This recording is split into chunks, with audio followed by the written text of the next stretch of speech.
in studio we do have Geoffrey Mosiria. He is the Chief Officer Environment in Nairobi County. A very good morning to you, Geoffrey. How are you doing? Yes, I'm good. Yeah. Yes. You're well this morning? Yeah. Pole umepotea. We are a brand new station, so kidogo once in a while utapoteanga too as you find your way to our place. But we are glad that you could make time out of your schedule to just be here with us and have this conversation. So first things first, you have been now in office for what? Two years? Two and a half? 2 years. Yeah. How is it so far? It's good. It's good. There's a lot of work to be done in the city. And we have the capacity and the capability to do it. Right. Okay. Yeah. Is it a difficult job? Because everyone is clamoring for these positions.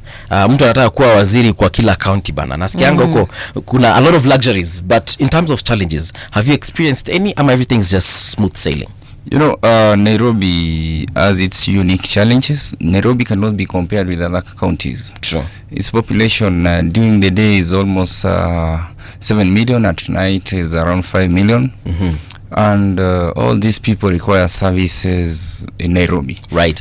Before I came to environment, I used to work in health, where we managed to make sure that our hospitals, which had no ICUs, had no NICU, they had no medicine, they had no equipments, that's tools for work for doctors, nurses, and clinical officers. Right. Made sure that we did the first ICU at Mama Lucy Kibaki Hospital, the first neonatal intensive care unit at Mbagathi Hospital, state-of-art newborn unit at Mbagathi Hospital. Right.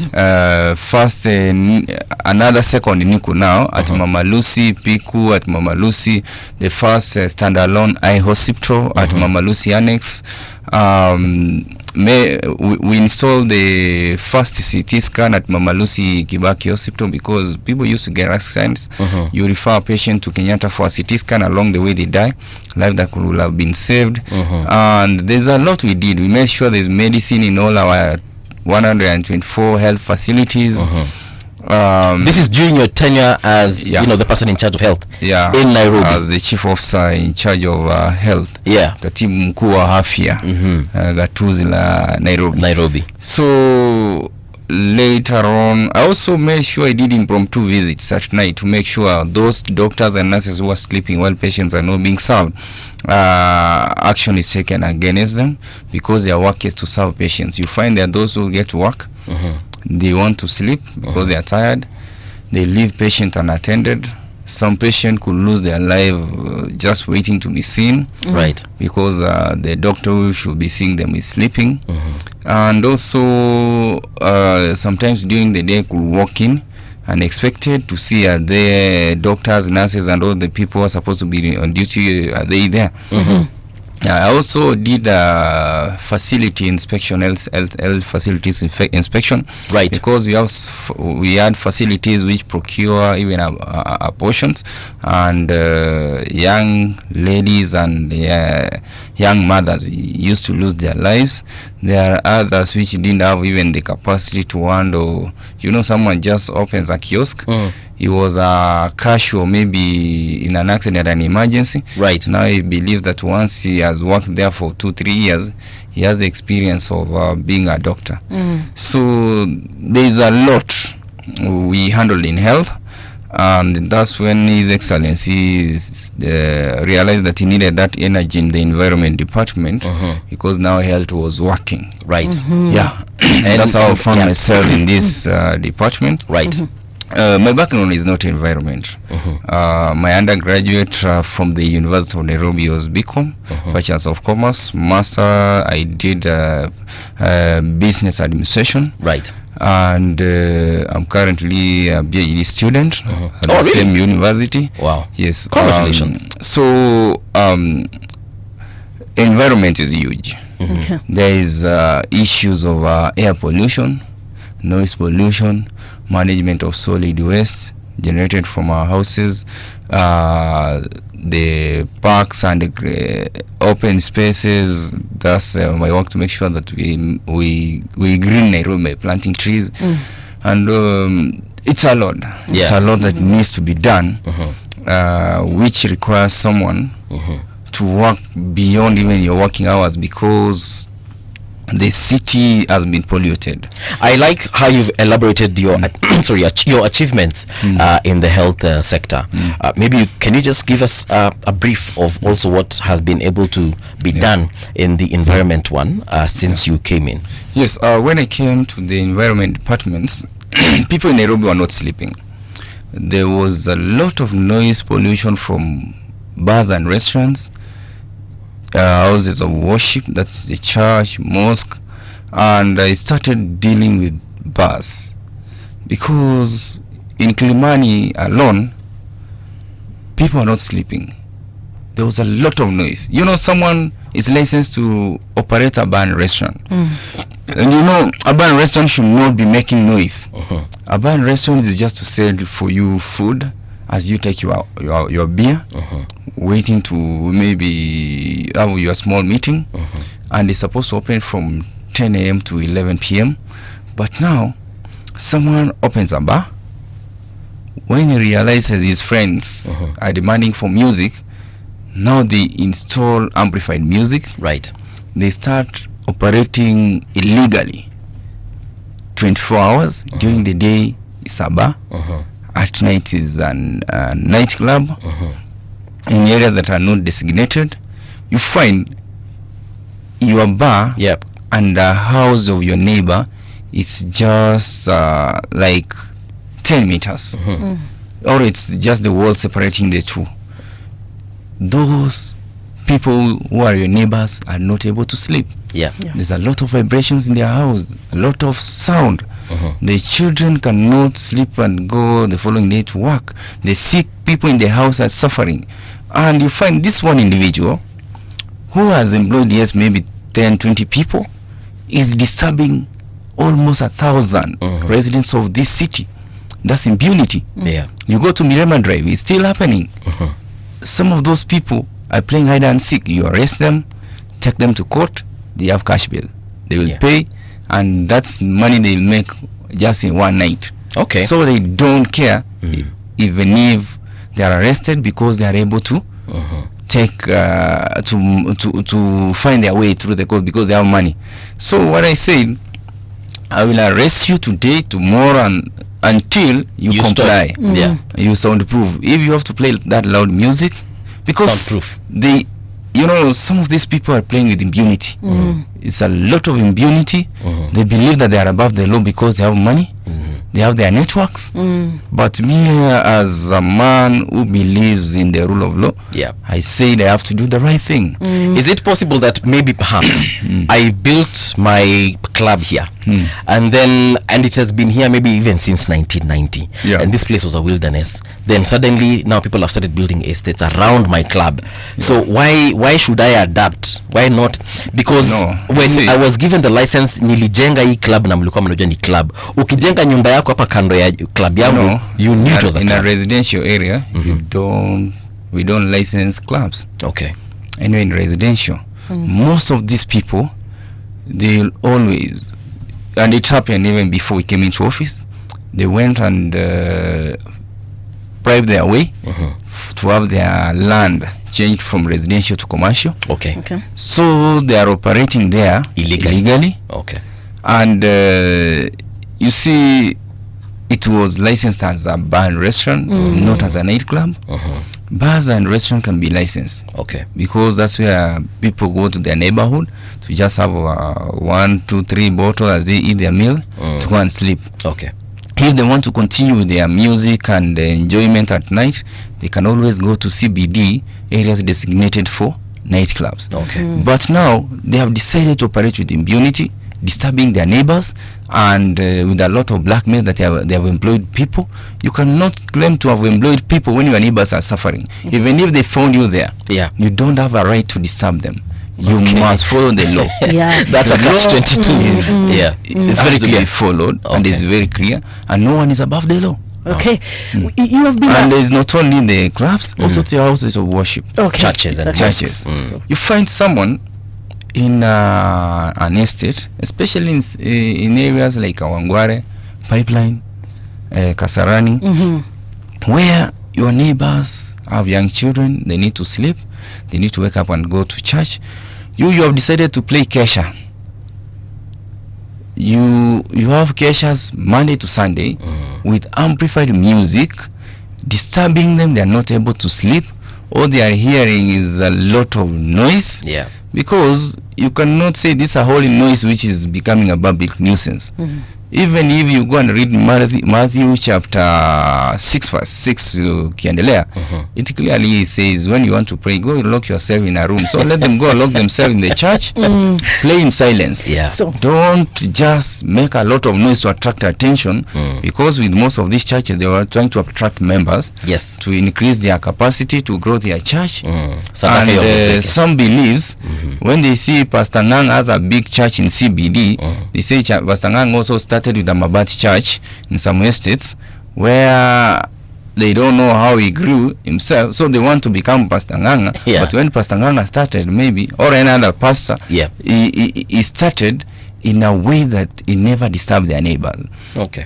So they believe that they also want to become like Pastor Ngang. Pastor Nganga or Ezekiel, Okay. or Awor. okay. But you know, for you to become such a person who is blessed and God has opened their way, you must also respect your neighbors, not to disturb them. And follow the law. Yes. Yeah. Okay. I think most of the time people have accused you of using excessive force, and especially the hawkers and so forth. So maybe what do you have to say about that? I've never used any excessive force. Talking to someone and trying to advise him, is that using excessive force? Not necessarily you, but the county yes. You askaris. see, we have embraced a different approach, because my work is not actually to deal with the hawkers. We have a department of markets which has allocated them backlands. My work is to make sure that the beauty of the city is maintained. If these hawkers interfere with the beauty, the walkways, they dump their garbage there, then I come in and tell them you must go back to the backland, because if this city is seen to be dirty, the person to be asked is me. Yes. Okay. And I have to make sure the city is clean, its beauty is maintained, and that's why we work closely with the Department of Planning. We remove those signages that were blocking the walkways, making the city look like a slum. Yeah. And also we remove those structures which had been put along the walkways. People were cooking even motura. Unapika motura town bana. Miguu ya kuku narusha mifupa ya miguu hapo chini, vichwa za kuku. Somewhere even Geoffrey, allow me to ask you this question. Have you never had mutura in your life? I had it last in Githurai. Yeah. 45. Yes. Hiyo motura nilikula, nilireact skin yangu. Okay. Nilikuwa naipenda manzi, hiyo harufu ina snap. But just growing up, ulikula mutura? Nilikula. Ulikuwa unakula hizo mutura wapi? Nilikula last Githurai. Githurai ndio nilikula na ilikuwa ya mwisho. How long ago? That's like 10 years ago. Okay. Because wakati nilikula, nilikuwa nakula hiyo base mutura. Wakati ilifika siku nyingine nikakula nika-react. Kumbe ilikuwa ni nyama mbaya. From the same vendor. Yeah, the that same you are person. used to. Then kitu ya kwanza ikaniharibikia skin. Nikaenda nikatibiwa. Ya pili sasa ilinifanya niendeshe. Nilispin mzee, maji karibu niende. Then ulipoteza kilo. Hii kitu si mzuri. Nikaachana nayo. Okay. So hata juzi nikitembea, mkiangalia in my TikTok, nilipatana na mtu ameweka motura. Yes. Anatengeneza kwanza, amejificha. Mahali anatengenezea amejificha kwa bucket. Ukiangalia ndio hii. This is the video. Yeah, I saw this video. Where is this location? Where is this? Hapa ni pale Gikomba hapo Karioko.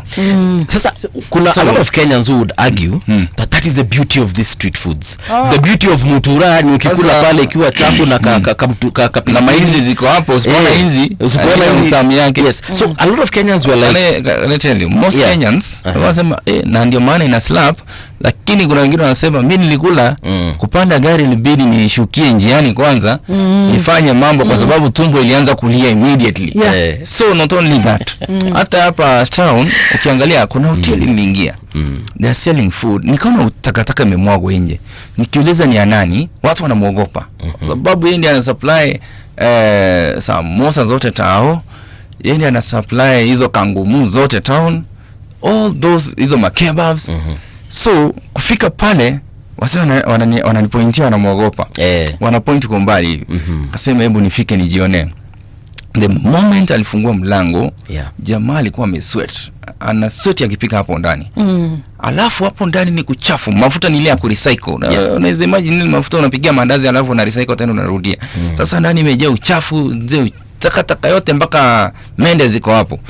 Kuguza gunia hivi panya zilitoka mbio. Okay. Then from there kuangalia zenyewe ni chafu. Mahali penyewe ni pachafu.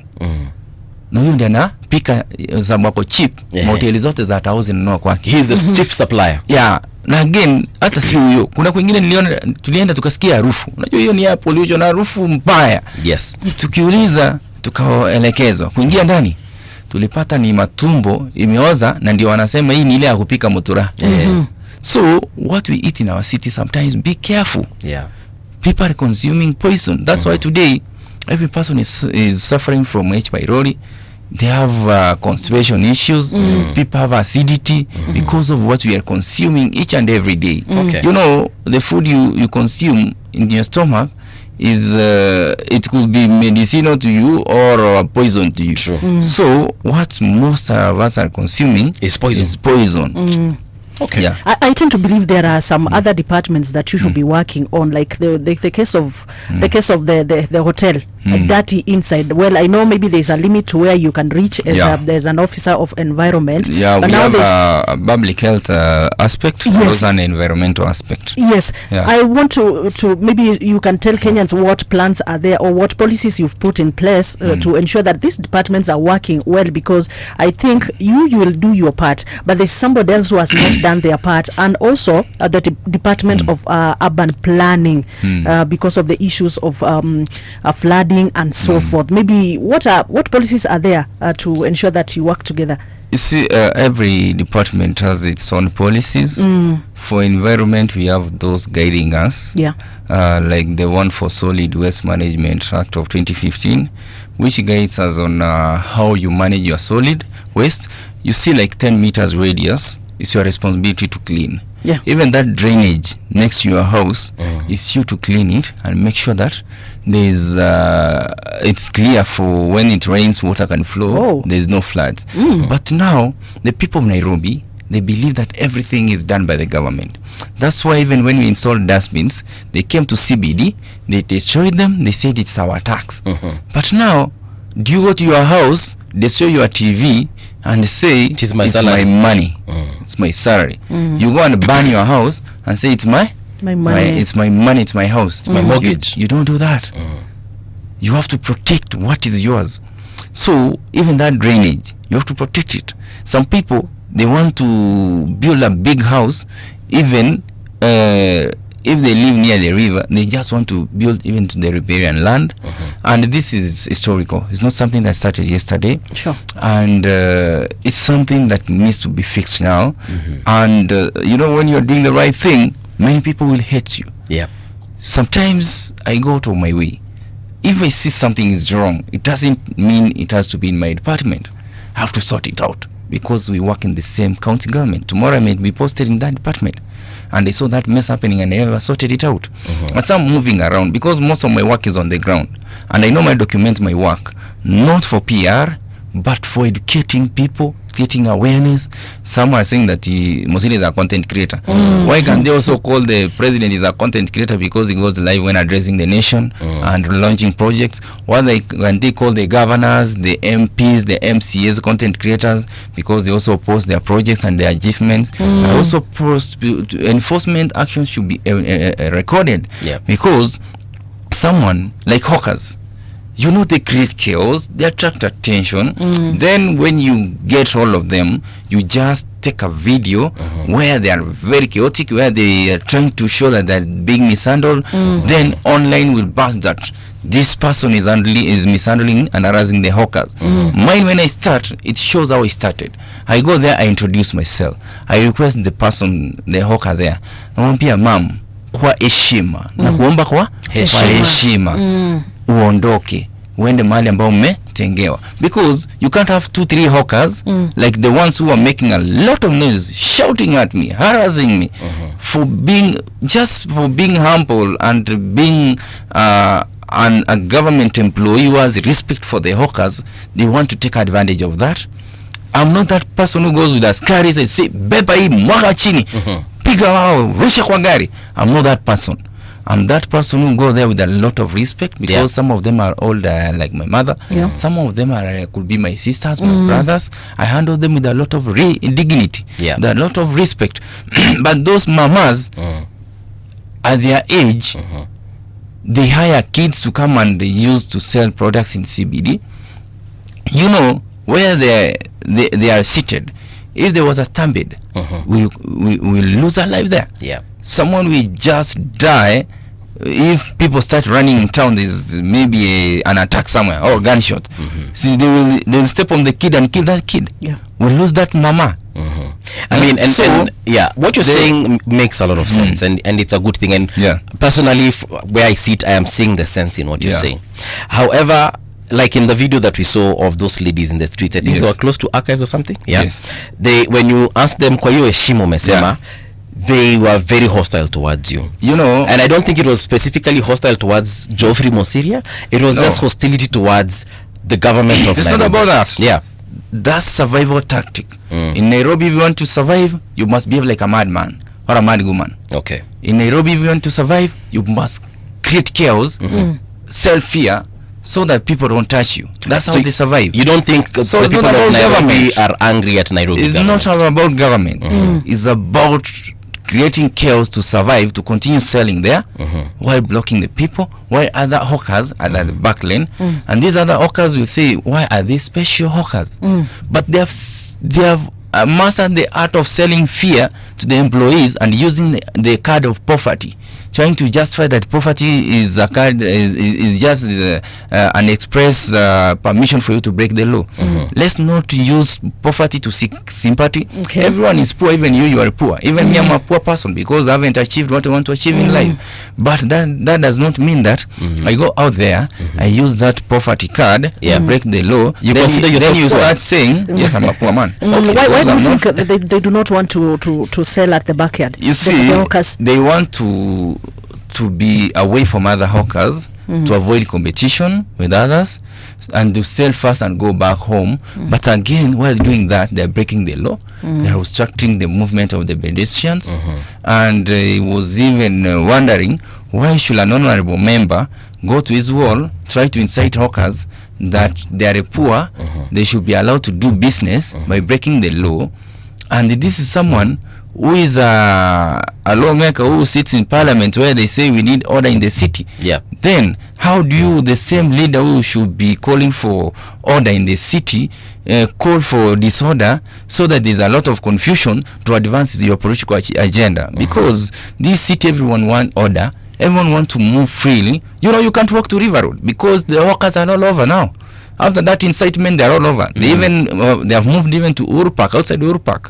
They are there selling githeri and other food and other food substances. Occupying on both sides of the road. So is that the city we want? Go to Kisumu. Let's use Kisumu. Kisumu, you can find a hawker along the walkway. They are never there. But the population in Kisumu is different. It's not about population in Nairobi. It's not about population. It's about law enforcement. The law is being followed there. There is no one who is negotiating the law breakers. Here they want us to negotiate with people. So in the name of saying that this is a poor person, do you allow a poor person to go and kill a rich man, take his money, and we start sympathizing that this poor man had to kill you and take away your money because he is poor? He also want to live like you. So where exactly, Geoffrey, should hawkers be? Because the whole idea of hawking is working with my wares and selling them. So if I'm selling these papers or I don't know, the phone, I work with it. No, it's not about working with it. We have designated them to sit at the back lanes. We have designated back lanes for hawkers. Where they go, they put their products and sell. Can you give us an example of maybe one or two walkways where they should go there? If you go in CBD, there's so many back lanes go to Mfangano Lane, back lane, go to Ngenda Lane. There are so many back lanes. I can't mention them all by name, but they are designated for hawkers, but they don't want to be there. They just want to come at the frontage. Because you are selling shoes, they bring the same product and block customers from accessing your shop. They are using your advertisement to sell the same products. They don't pay rent. They don't pay a business permit. They pay nothing to the government apart from the product they pay. They pay the tax indirectly, but they buy their product at a very cheap cost. Since they don't incur the costs, the other costs, so they don't put that cost in their products. So if it's a cape of 500, they buy 500. You know the shop will sell it at 1,000. Yeah. With them, they are selling it at 500. If they bought it at 400, they're selling at 500. They only put up a markup profit of 100 shillings, and now the customers will not go to the shop. Why should they go to the shop and the same product is being sold outside at 100 bob? Okay. So with that, these other shop owners are not selling their products. They are suffering. They pay rents. Some have lost their jobs. Okay. And now there's an influx in number of hawkers. They even want to come to Nairobi and hawk because they believe Nairobi they can be allowed to break the law and operate as if there's no law governing the county government. So a time has reached where we have to say enough is enough. Let's do the right thing. Let the hawkers go to the estates and wait for customers there, because they can always come and buy from Kawangware, from Dandora, from Gikomba, from Pipeline, Toy Market. We have markets like Kanguno Market. These hawkers can go there because the market is empty. They don't want to sell from the markets. They just want to bring chaos in CBD. We have a Malindi market here in Dagoretti. It's empty. Why can they go there? They can always sell their products from the markets. In fact, there's this issue is only that His Excellency has a heart of helping the hawkers operate at the back lanes because he's a leader. But if it were a way of sorting the city, then let all the hawkers go back to the markets. We have streets free from hawkers, so that there's free flow of people. Geoffrey, there's this issue of parking. I don't know if it falls under your docket, but it's under mobility. But I can always respond if it's something you want to know. There's this issue of parking, boys. I come, I park my vehicle in the CBD after I have really struggled to get that parking.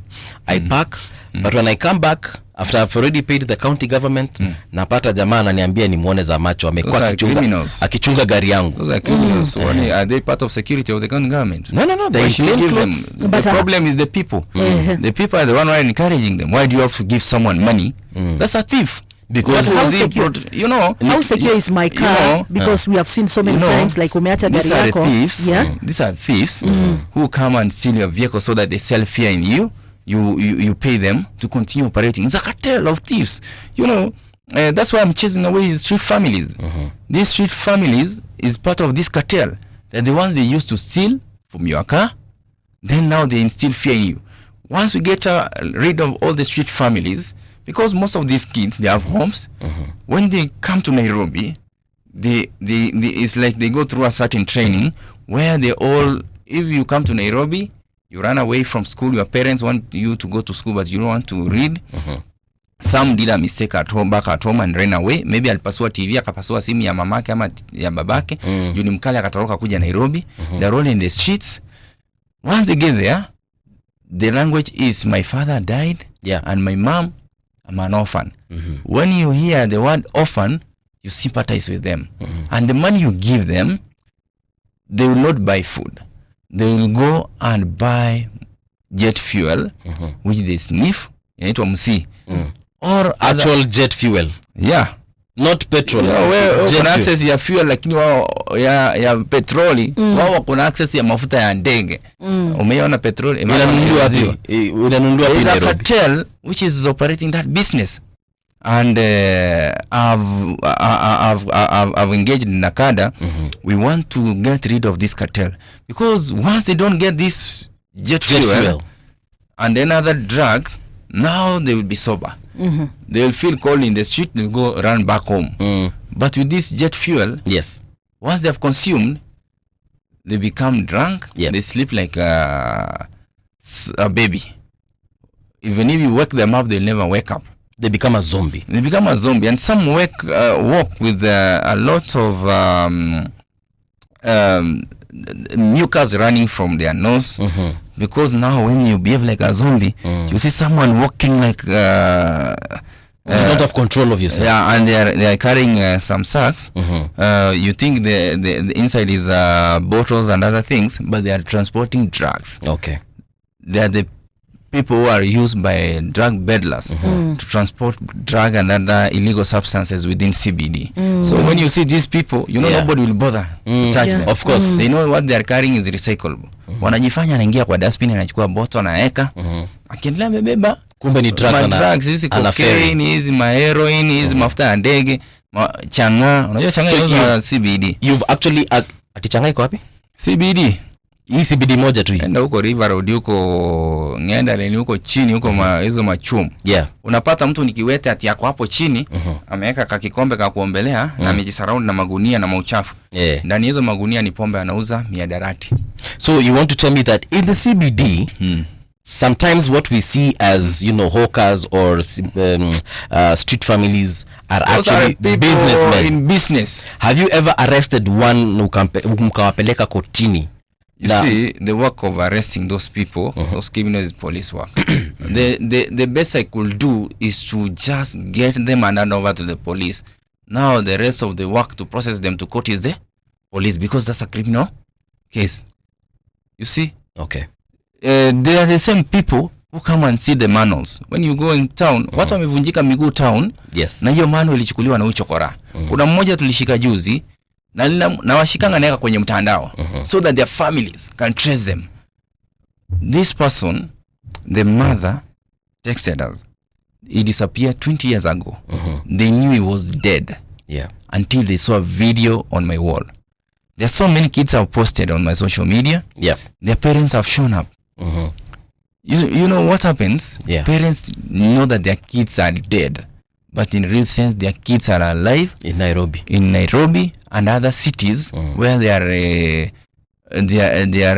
live as street families, but they are in business. You know, they make money.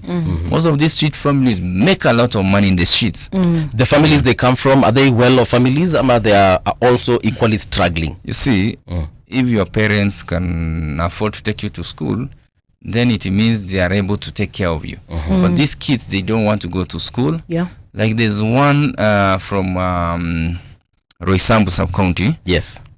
Who just literally ran away. The mom has taken the kid to almost 5 rehabilitation centers. The kid does not want to change. The kid was crying that he wants to live in the street. Okay. Because in the street, he gets free money. He gets free... Once he gets free money, he buy jet fuel, he buy kuber, he buy banki, and other drugs which they consume in those streets. So sometimes it's not my work to just deal with these issues, but because I see there's a gap, right? Because the person responsible, because we have a department of social work not only in the county but in the national government. They have a budget that is enough even to go and build a structure which is well secured, like a prison, where these kids will be taken and be trained. These manual work, artisan and plumbing, etc. Okay. So that they can be productive once they leave that place. But now, and those who are young can continue with studies inside that rehabilitation center without running. And if that happens, kids will never run away from their homes. Okay. Because they will fear once you go there and you'll be taken. And that structure can be built maybe in Northeastern, far away from Nairobi. Okay. Where even if they try to run, they'll never get back to Nairobi. Well, that's you want to punish them. That's it's not punishing them. It's just trying to help a generation, because we are losing a generation. And those are the people who steal our dustbins, take advantage during demonstration. They steal from people's shops because it's a gang. During the day, they are begging for your money, pretending to be poor street families trying to earn a living. At night, they will steal your phone, and your valuables, and even break into your shop and take advantage of what you have and take them away. All right. Including their doors. If they're metallic, they'll take and sell them as scrap metals. So we are trying to get rid of them from CBD. Even those mamas who are operating as beggars with children, they hire those children to use them as a shield, as a way of seeking sympathy. When they see you passing, they will beat that kid to start crying. Okay. Once the kid starts crying, and I think they have some kind of chemicals they apply in their eyes. Ukifika pale na yeye anamwaga machozi. Kuna mmoja juzi nimempata, nikamweka live. One of the officers aliona wale wanafukuza street families. Akaniambia huyo alinunuliwa simu akalipiwa rent ya 30,000. Nyumba yake ni 2,000. Na baada kwa street.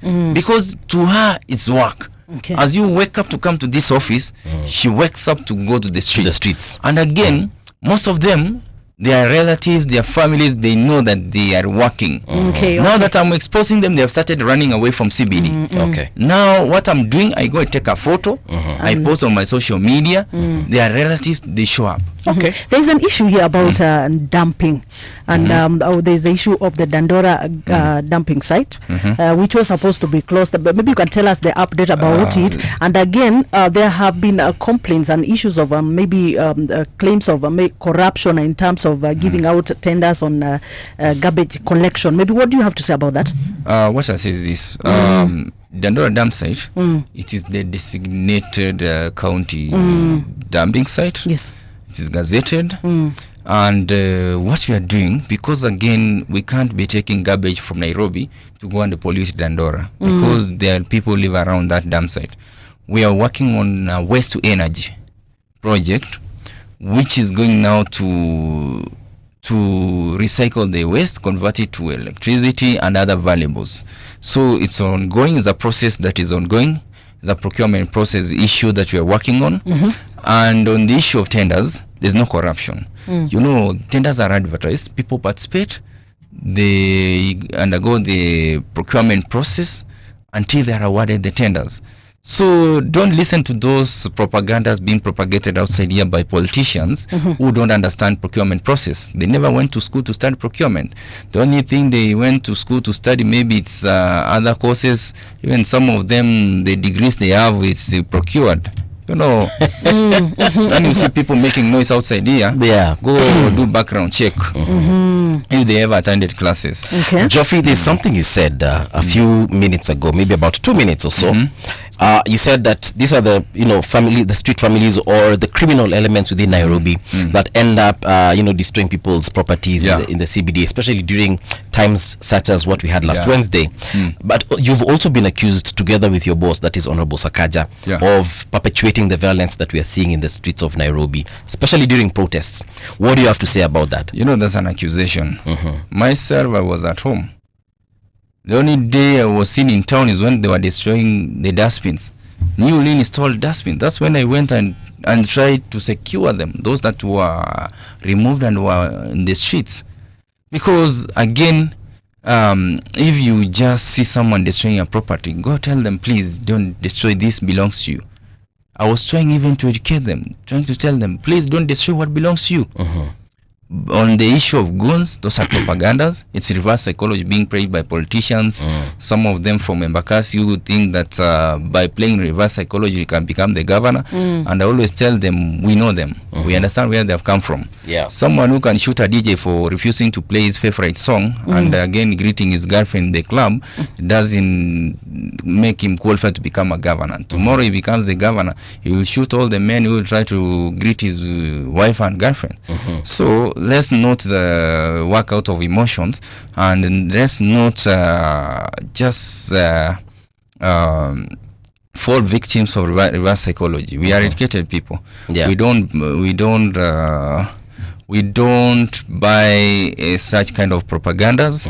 Like how do you create a screenshot of a conversation between me, my boss, and his PA, whereby the name, if you go to WhatsApp group, it starts with a name and the phone number starts with 07. If you go to a WhatsApp conversation, the phone, the name, the way it's encrypted and the way it's structured, the WhatsApp standard, how the number appears, it starts with positive 254. Yes. Not 07. All right. So only a fool will buy a fabricated propaganda like that one. Someone who never stepped to a school, and you know they try to use poor people. Such leaders, that's why they play a card of poverty, that the poor person should always be allowed to break the law, to kill you because he want to take your money. He's poor, he kills you.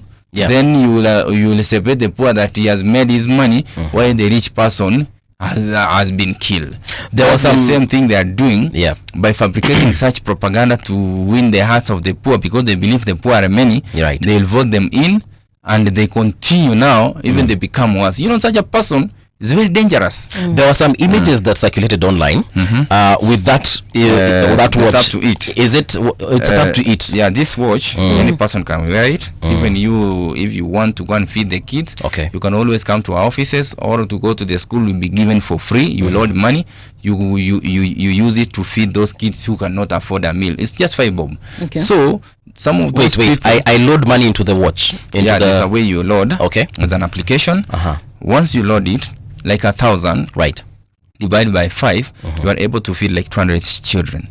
So anybody can have access to it. Many people have access to it, So it's not exclusive to county and even their officials. children have access to it. So if you are a parent and you have access to it, and maybe you have a passion of feeding other kids, you can always have that watch on.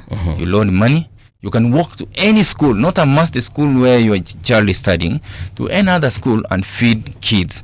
So when you see people trying to fabricate things and create propaganda, is a sign of desperation. Yeah. Is a sign of you know, there's an MP who has employed many bloggers who are benefiting almost 90% of his CDF than the people who elected him should benefit.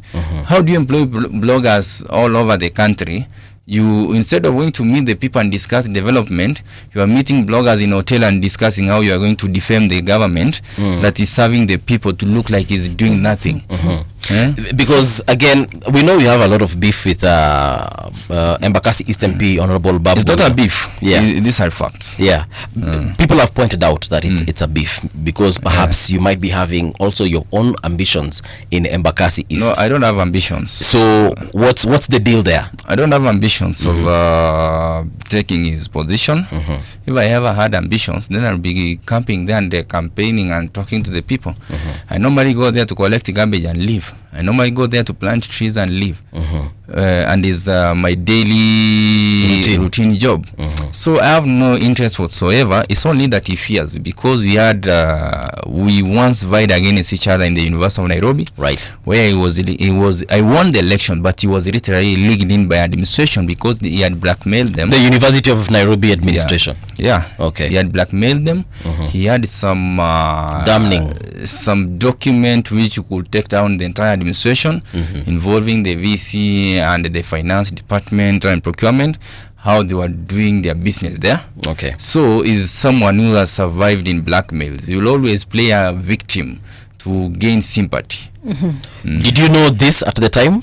The fact that he had evidence against this administration. Those are things I knew. I was called by the one of the deputy vice chancellor who was from my tribeman.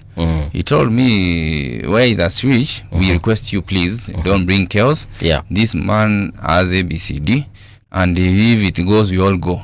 So please, Geoffrey, why didn't you come forward with that information at the time? Go to the police. You see, as a upstanding Kenyan citizen, now I know the vice chancellor and his team are doing ABCD. You see, the person will not disclose the details, and you cannot report something you don't have tangible evidence at hand.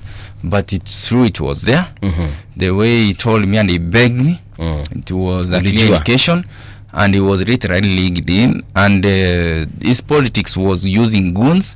If you want to know who owns goons, the one even moving to CBD and destroying property, he is known to own those goons. Go back to the University of Nairobi. Mike Jacob was almost killed by those goons. Our students were being raped by those goons. Wait, which Jacob? Mike Jacob, he was vying against him. Okay, yes. We also have students. When campaigns will start for Sonu, a student will always die and be dumped in the swimming pool, and the same person will come carrying a Bible, saying that he's preaching peace, trying to play for the university, going against the administration so that he wins the sympathy of students. So is the cause which we know. Is a person that we know. Okay. And the same as always even happened outside the politics. In his constituency is the only constituency where the returning officer will die because for him to win.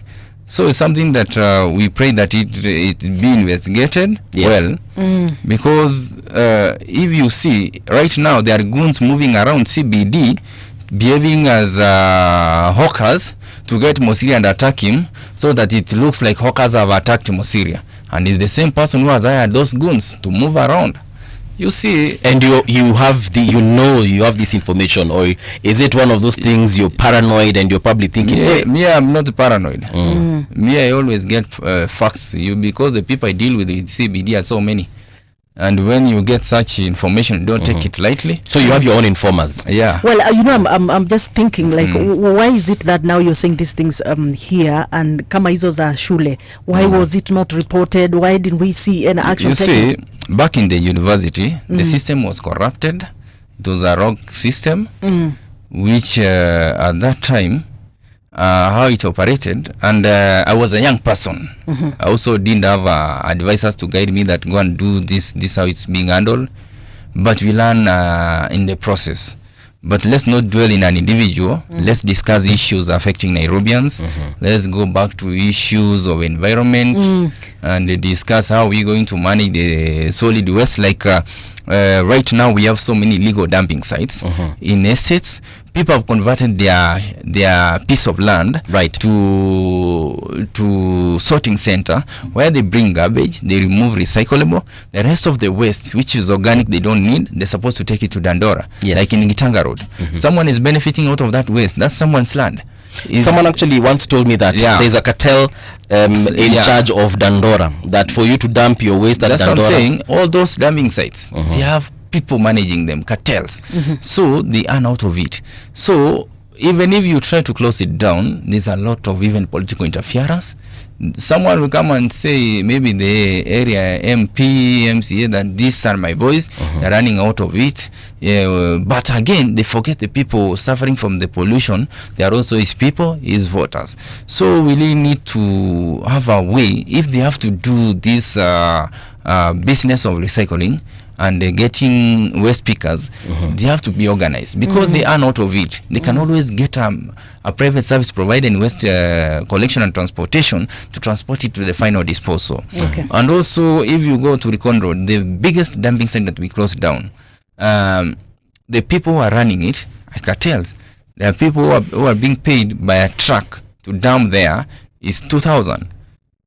So per day, if they get 100 trucks, that's how much? 200,000. That's 200,000 per day. You see, they have the capacity of transporting the waste that remains to Dandora, so that they leave that place clean. Okay.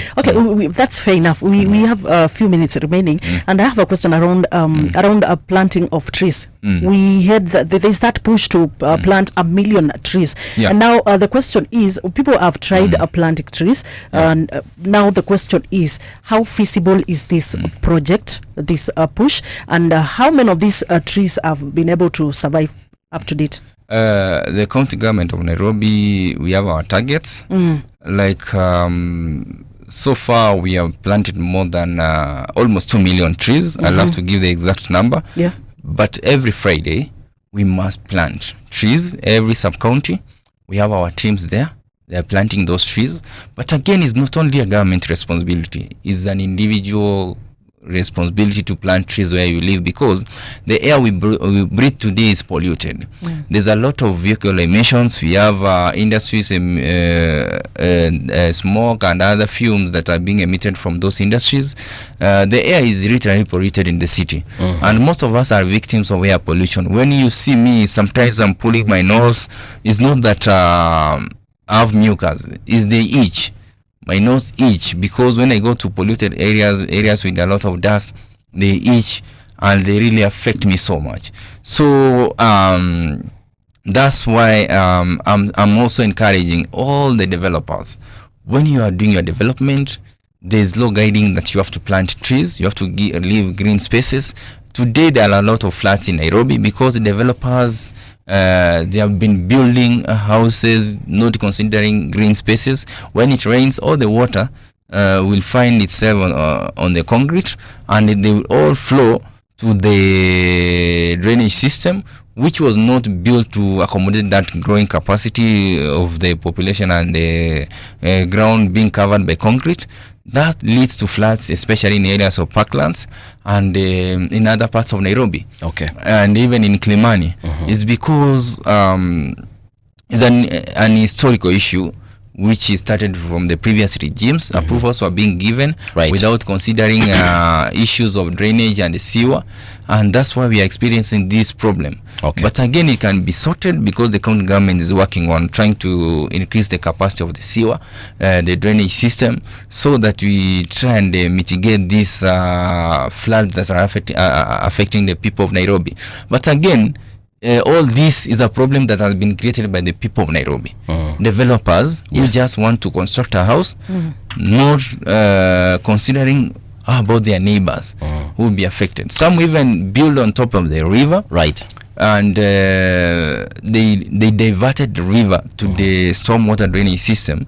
Now that one affects the flow of the water. Geoffrey, I'm afraid we have to come to an end as far as this conversation is concerned. We were hoping we would have this for 2 hours, but pole sana ulipotea. But nonetheless, we shall be inviting you back here to have more of these conversations. Thank you for taking time off your busy schedule.